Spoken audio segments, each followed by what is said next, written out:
Hi and welcome again back to episode 2 of the Divine Stewardship Podcast. And today, Corinne and I felt that we would talk about our first time we actually sat down and created a budget and all the little fun emotions that go along with that ordeal. So, honey, you, on our last episode, on our very first podcast, mentioned that one of the biggest resistances you had to even starting this whole process of becoming debt-free was the word or the idea of budgeting. And personally, I think budgeting gets a very bad rap, so to speak, or for lack of a better word right now. And it's because of, I guess, society and culture and everything. Like, we're very much a spend type of culture.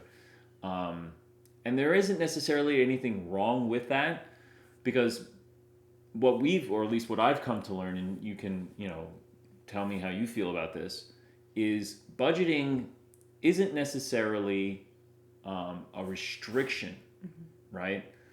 Budgeting essentially is just assigning, right? It's assigning money or telling money what to do and where to go. It's actually a permission to spend, right? It's a permission to spend. That's not how I felt. No, yeah. So go a little bit more into that, because that's exactly. It's a process to go from where we started to where we are now. Especially with money. for me, I'm the spender, so I think it was easier for you to be like, okay, now we have to live in this, and that probably was like comforting for you. Be like, maybe I won't see as many Amazon boxes, or all those things. So to have less to throw out of these Amazon packages and boxes, I mean, that right there was a win. One of the biggest wins. Yeah. So when it first came to me, like the budgeting thing, I did not once thought of it as permission to spend. I thought the exact opposite. This is going to restrict. And what does this mean for our social life? What does this mean for our fun, for our leisure, for all the things recreational? We were both on bowling leagues for many, many years. Would that have to stop? I liked every so often, if I liked something maybe that someone was wearing or someone had on, maybe I wanted to go get that. If our friends asked us to go to a concert or go away for a weekend or go to a really nice dinner, like a steakhouse dinner. Let's be fair. No one is asking us to go to concerts. Oh, that's not true. That's not true. We have friends. Right. We have friends that I was invited to a Zach Brown band concert, right. Dave Matthews concert, like all those concerts that we were invited to. That counts. Okay. So I'm like, right. Are we going to miss out on these social events with our friends, the people we love? And when my family decided, or your family decided, we want to do something as a family, am I going to be able to participate in that? Do I have to say no? I felt like I'd have to quit bowling, no more coffee out, and that was a big thing for me. I'm not allowed to go get my coffee. The elixir of life. At Starbucks before my shift. Like, I'm a pediatric dental hygienist. I believe that that's very important and crucial to me having a successful day and keeping my patience, because caffeine is life for me. And you graduated from Dunkin' Donuts. Yes. 7-Eleven to Dunkin' Donuts. And then back to 7-Eleven, and then Starbucks. Yeah, I was going to say that's a downgrade, right? 7-Eleven coffee is actually, I think, really, better than really Dunkin' good Donuts. Than Dunkin'. So anyway, I thought of all the things I'd have to miss out on. I thought of everything I was going to be told I couldn't spend.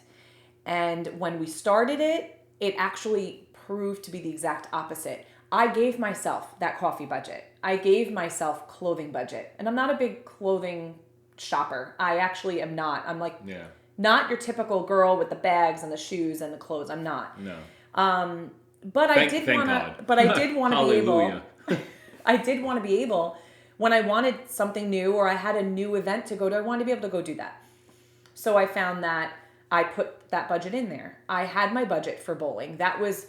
We each had our own like miscellaneous spending where right. So you kind of jumped there. So you went from feeling like this is restrictive. I don't not want doing this at all. You're going to tell me I can't spend money. Why am I working to not spend money? So now, how did we go about actually structuring that budget? So okay, yeah.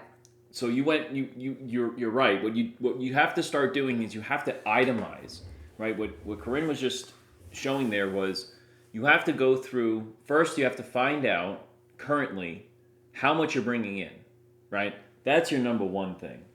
You need to find out what is your monthly income after taxes. What is actually coming to your checking account? Right, after taxes. After taxes every month. Then what goes out every month? What are the expenses that are out every single month? And those are your standards. So your rent or your mortgage, your utility bills, your electric bills, your food, groceries, gas for your car insurance. Everything that is going out, that is first, I would say, is a necessity. Yes. Right? First, start on the necessities. These are the things that you need in order to have a home, have a stable life. That include, again, your cars, so your gas, the utilities I mentioned, the rent, mortgage. All those have to be first. Mm-hmm. Once you've gotten those are your expenses. Now you can go on to and look at your debts. Mm-hmm. Now, this includes outstanding credit card bills, student loans. This you can put your mortgage on there because it is an outstanding debt, like the total. The monthly expense is the mortgage, then what's the total on the entire mortgage you could put there. Cars, anything with motors, boats, cars, like motorcycles. Any additional monthly payments, right? So if you have a boat and you're financing it, that's a debt. What's the monthly payment? What's the total you owe? Right, and then but then again, what's that monthly payment? Right. Okay, so if you're financing your car, what's the monthly payment? If you're financing that boat, that motorcycle, what's the monthly payment? How many subscriptions are you subscribed to? How many memberships do you have? Right. Do you have Apple? Do you have YouTube? Do you have Netflix? Do you have Amazon? Disney Plus. Hulu. All the things. Any of those extra things. Your internet, your cell phones, right? All of these things. These are monthly recurring debts, all right, or expenses. You need to list them all out. We did it on pen and paper at the very first. Like that was our very, very first. Literally, we took a pen, we took a piece of paper, and we wrote everything out. It was in I think a composition book, I think was our first one, or even maybe just a loose leaf. But we wrote every single little thing out. And then you find your cash flow. So what is cash flow? Cash flow is what's left over, right? Hopefully you have left over, okay? Hopefully you are in the positive or in the black. Some people aren't. Some people are operating literally in the red, in what we call a deficit. Right, yeah. And that's detrimental, and that's where the living off of credit cards comes from. Because now everything is on credit and delayed payment, and guess what? Interest rates start building in, and now you're paying on interest, and that's where it got out of control. But before we get into that, again, it's itemizing everything out and getting all of those numbers down, right? So your monthly income, your debts, your cash flow, and what's the other one? I'm missing one. Savings? No, not savings. You have it's the four major numbers, right? We have our income, expenses, that's it. Debt, and then but the expenses is what you went over already. That was like, what are your expenses to float your household? Or to, make your car still move, and you still have to pay insurance, and you still have to do all those things. Those are your expenses. Right. When you figure out the cash flow, that's when you know how much you can put to, let's say, for instance, you have $1,000 cash flow. Well, how much of that do you really want to go to debt? Do you want $500 or $600 every month going to debt? Maybe you have $400 to put into your miscellaneous. Maybe you can do some spending there. It depends on how much you have left over. Or your savings. Or your savings. Or savings. And, your tithing, your giving, your any of this stuff. You need to have all this laid out right off the bat. And no, it's not going to be perfect month one. or even month 2.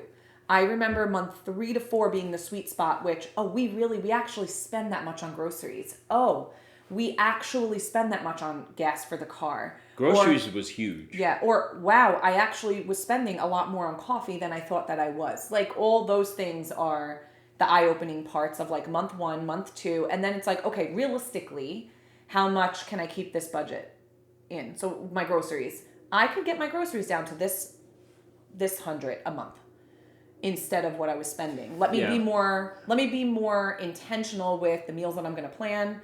Meal prepping is big. You just said it. Yeah. I was going to... Now, depending on where you live in the country, actually, I'll say this.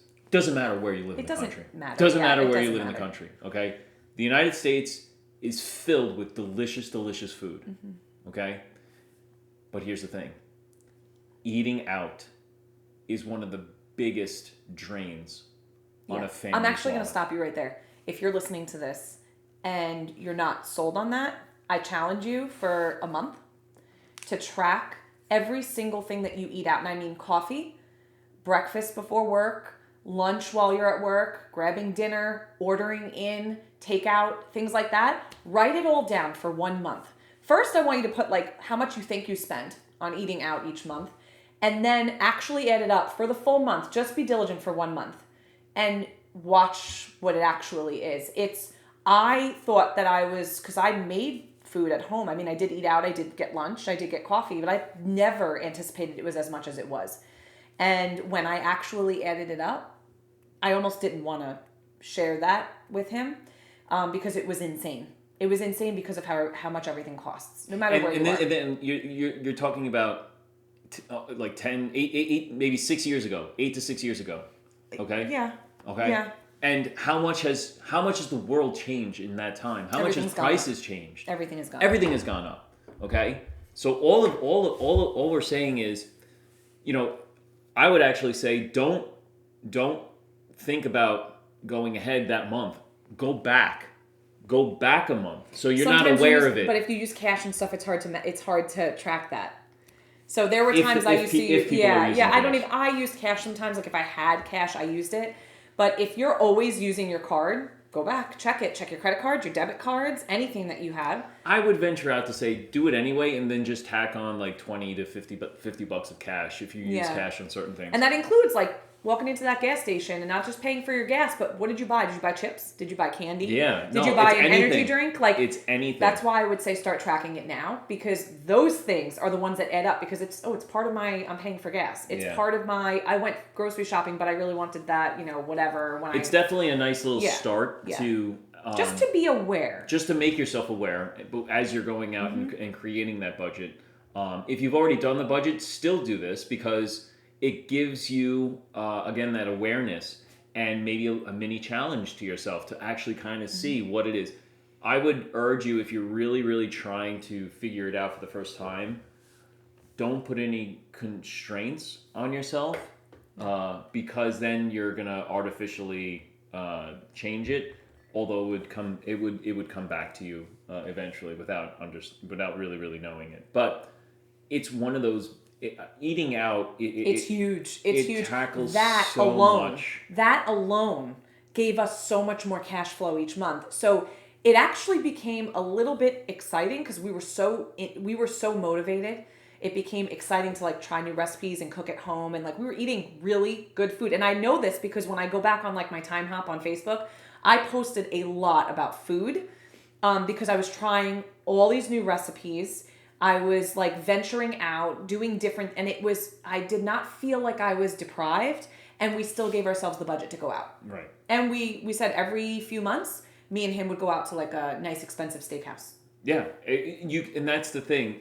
It provides you with the opportunity to make those times where you do go out to eat more intimate, more special. Yeah, the quality. It's the quality, not the quantity. It's not how many times you go out. It's when you do go out, good food, good company. You're not strapped about money. Not being strapped about money just changes your whole experience regardless of what you're doing. It doesn't matter. One of the topics we'll definitely get into is exactly that. Like, what does it do to a marriage? And how beneficial there will be stumbling blocks at first. There's no way to like sugarcoat that. Right. There are those arguments. There will be tiffs. Especially when you're intense and you're like, that money could have gone to, but it's part of my miscellaneous. But that could have gone to debt, and you didn't need that. Like there's still tension there. There are those conversations, and there's no way to to really stop that, or at least those feelings, if it doesn't necessarily go to a full blown argument. Mm-hmm. But there will still be those feelings at first. But you stick through it. You communicate. You talk about it. That's huge. I felt like those monthly reviews, even though we felt like we were good communicators before, sitting down with your spouse, or even if you're on your own, always have like an accountability partner to hold you accountable to your budget. Yeah. I know that I helped a single friend out years ago, and I was her accountability partner for her budget because she was single at the time. So she didn't have someone to bounce that off of and someone to encourage her. So just holding yourself accountable is huge, and finding an accountability partner that will help you, that really cares about what your goals are. Yeah. But also communication. I thought we were fine before, which we were. We communicated pretty decently. After going and doing our budget, we would do it like 3 to 5 days before the next month started, because every month is going to be different. So there were months I had bridal or baby showers. There were going to be months where you had maybe a guy's night. Maybe there was months we had a wedding. We had to plan for that. So every month your budget will change according to the gifts you have to give or the events you need to attend. Some months are going to be lower, some months are going to be higher. But just doing our budget 3 to 5 days before the month started created such a better foundation of communication. And we were able to actually talk to each other, not like through a phone, but actually talk to one another about, all right, this is what's happening. This is what we're going to need to do. Maybe we can pull this from somewhere else. It becomes like a fun little challenge. And I think it's good, like team building and strengthening that. And the first, like I think you mentioned it before, the first couple of months, don't expect perfection. No. By no means. You will not be perfect. No one is expecting perfection, especially if you're doing this for the very first time. Even if you're not doing this for the very first time, but you're now more intentional about it, you still will have mistakes. You'll still forget about this one little subscription. I forgot about this, or a birthday gift. I forgot this one's birthday is this month. I do have to add that. But you get creative. You take it out of something else sometimes. There's always going to be like a section that's not used. We'll get to that story soon. We don't have to. All right. No, we don't have to. So essentially what we did, the system that we followed, was what Dave Ramsey had us do in his program. His program called for the envelope system, essentially creates what they call sinking funds, is where you put money into the accounts. Every single month you're assigning the dollar.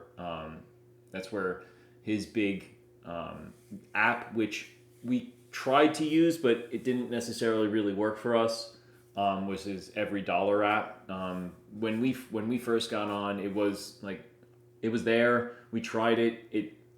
I really enjoyed using the cash instead. Like I just enjoyed. All right, let's just put the cash. It was clunky. It's gotten a lot better from what I've heard now. Yeah, it's definitely a lot better. The paid version is you can link everything up. But we regardless, we went cash, and we utilized the sinking funds of the envelope system. I want to explain what that is too.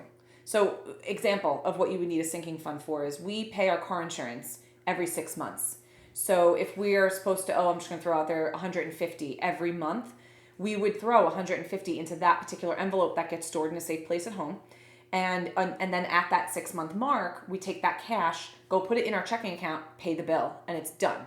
Same thing was we had oil for heating in our house. Yeah. So we knew during the winter months we'd have to put a little more a month away, and we may be filling it every month and a half, 2 months, depending on how brutal the winter was up north. And we would plan ahead so that when that bill came in for $700 or $800 oil bill, I would go to the envelope and I would look in and be like, okay, we planned for this. I've got $700 in here because I was giving it every month, and that was our sinking fund. So it's something that adds up, and then you take it and pay. Maybe 6 months, maybe it's annual. There were things that we did have annual payments for too, that we did that too. Yeah. Or quarterly. Our water bill in New York was quarterly. So we would put, let's say, $20 aside each month and then pay. You might not always have the exact amount because with those things, electric, gas, oil, they fluctuate. Depending on the season. But the whole point is that because you've taken an idea of what you've paid previously, right? People always remember large amounts of bills. Like you will always remember like an unexpected $900 bill. Yeah. And you say to yourself, all right, well, at least I now know that in this season, I may potentially get hit with a astronomical bill. Let's put aside X amount of dollars for this potential in the future. So with that being said, you start thinking, well, what is your most recent bill or recent bills, a couple of months? And you're like, okay, that might be an average. And you take an average and then you start putting that aside so that the lower bills you have money and you have left over. And then the larger bills, you have at least maybe that amount, or you won't necessarily need to cover the full amount, right? You'll only need a little bit more to get it because you already got that stash already saved up. So it really, really gives you a sense of peace and calm when you have it there and you don't have to worry about it because you know you have it. I mean, there were times before we budgeted that a bill would come in for oil, which we anticipate. I mean, you had to anticipate it. It was winter. It was cold. Yeah, and we would get a bill in the mail. Like Sloman's would come and fill up that tank, and then they would drop it into the mailbox. And every time I'd see that like yellow slip hanging out of the mailbox, I used to get like this wrenching, disgusting feeling in my stomach. And I'm like, oh gosh, this is gonna be huge. And there were times I took it out. I was like, this is $750. Yeah, because you're looking at that time, and again, you got to understand, if you didn't like get on a specific contract or every 6 months renegotiate your contract, you were looking at prices of $4 plus. It was awful for a gallon of oil. And when you have on Long Island, we have tanks that are 250 gallons, and not necessarily completely going empty. But a lot of these homes are older homes, and the heating and the insulation is not as good. It's not as efficient. The system doesn't run as efficient. And oil itself is not necessarily as efficient. And she said it. It's that initial shock, right? Everyone, whether you have money or not, you look at your oil bill and it's astronomically higher than whatever it was. Your gas bill, astronomical. Your electric bill, astronomically higher. It doesn't matter whether you have money or not. You're always saying, like, wow. What is this? What happened here? Okay. Right. So before budgeting, that became like an emergency. That was catastrophic. That was like, oh my gosh, this is going to put us behind this month for sure. There's no way. When we could have just been planning for it. So the budget really was a blessing that way.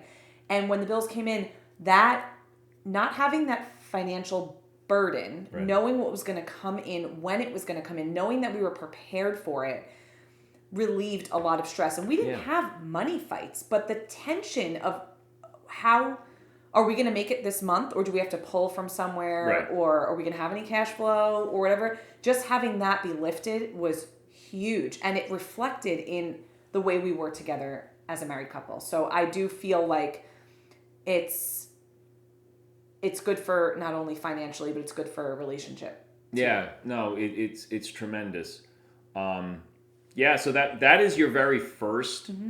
That's your very first step, is having that conversation, and then sitting down, pen and paper, writing everything out. Or if you like the computer, they have budgeting on all the sheets or numbers or whatever. Right. So if if you want, we can provide you with a like an Excel or Google sheet that can help you find your 4 major numbers, and it'll take some time because you need to go in there and you actually have to put the numbers in. So you still have to do your research, but it puts it in electronic form, so you don't necessarily have to lose it all. Figure out where you put it or something. It's on your computer. It's on your phone. So if you'd like that, comment and hit us up with an email. If you want an accountability partner to help you get started and to help coach you and guide you, just schedule a clarity call, and we'll see if we're can help you get aligned and put everything into perspective for you and guide you along in your process. I also want, before we end, is, I've spoken to a lot of married couples who don't have their finances combined. And I just want to like reiterate how much more successful you can be if you combine your finances. And I mean, I know people who are like, we can't do that because she'll spend this, or we can't do that because he's got this hobby. The best part of doing this together is that you communicate. And a lot of the times when you're not combined that way, you're not communicating. And communication is one of the biggest keys in a successful marriage, is being able to communicate that together. And you're allowed to have your hobbies and you're allowed to have the things you love to do. We always have. But when you don't have your finances combined, it makes it so much harder to achieve your goals. If you guys have the same why, if you guys have finances combined, the power of that will just accelerate your goals. It'll just accelerate your goals. I think that's really good, and I think we'll dive into that more on our next one. We'll make that the next topic, our next episode, because it is a crucial part. It is. Because that's like essentially the very next step. After you've realized what you're paying, how much you're bringing in, and what your numbers are. Now it's like, what do we need to do in order to make this a smoother process going forward? Yeah. And if you are a married couple, combining finances is the number one thing that we advocate for, and it does make things much, much easier. And I will follow that by, if you're not married, it is not wise to combine your finances. Right. You can have the same goals, but you save separately towards the same goal. That's just for your benefit, for both benefits, because things happen, things that are not always anticipated. Even though our intentions are always good, it's not always the way it turns out. I have witnessed situations where money has been together and then things don't work out. It's messy. Another thing I would say is, big assets like homes and things like that, I would encourage not to go in on together until you're married, because it just causes so much more risk for financial chaos if, God forbid, something happens that was unplanned. Yeah. So like I said, these are all great topics that we'll go deeper in on a future episode. But yeah, until then, thanks for listening, and we'll catch you on the next one. Bye.